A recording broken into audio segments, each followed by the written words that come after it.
Hello दोस्तों, मैं आज लोधी वंश के बाद मुगल वंश को लेके आया है, जिसका शासनकाल 1526 से 1530 ईस्वी तक था। मुगल वंश का संस्थापक बाबर थे, जिन्होंने यह तुर्क एवं सुन्नी मुसलमान थे। यह पदशाह की स्थापना किया था और उसी समय से मुगल वंश के शासक को बादशाह के नाम से जाने जाना लगा था। अब मुगल वंश में सबसे पहले आता है बाबर, जिन्होंने मुगल वंश की स्थापना किया था। बाबर का शासनकाल 1526 से 1530 ईस्वी तक था और इनका जन्म बाबर का जन्म 1483 ईस्वी में हुआ और इनके पिता का नाम उमर शेख मिर्जा था, जो फरगान के क्या थे, शासक थे।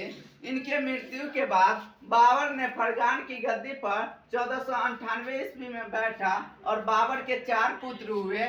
पहला पुत्र हुमायूं, दूसरा का कमरान, तीसरा का अस्करी और चौथा हिंदाल थे। बाबर ने भारत पर कुल 5 बार आक्रमण किए थे और इनका प्रथम आक्रमण जो था 1519 ईस्वी में यूसुफ जाई जाति के विरुद्ध था, जिसमें इन्होंने बाजोर तथा बेरा नामक 2 स्थानों पे क्या कर लिया था, अधिकार कर लिया था।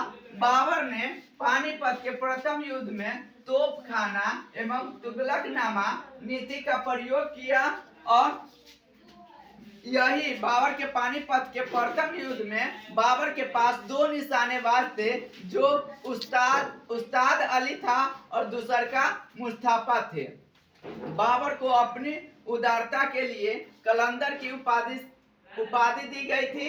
बाबर को खानवा के युद्ध के बाद गाजी के उपाधि मिला था और बाबर की मृत्यु 48 वर्ष की आयु में 26 दिसंबर 1530 ईस्वी को आगरा में हो गया था और इनके शव को 2 जगह दफनाया गया था।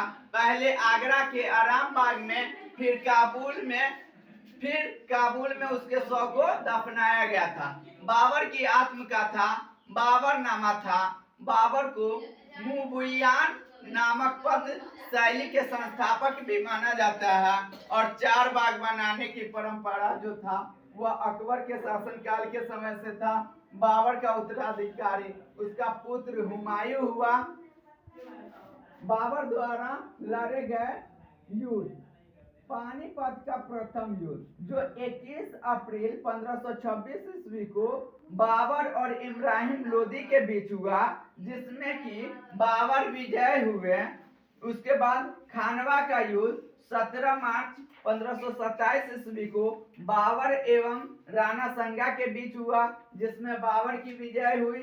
उसके बाद चंदेरी की युद्ध 29 जनवरी 1528 ईस्वी को बाबर और मेदिनी राय के बीच हुआ, जिसमें बाबर की विजय हुआ।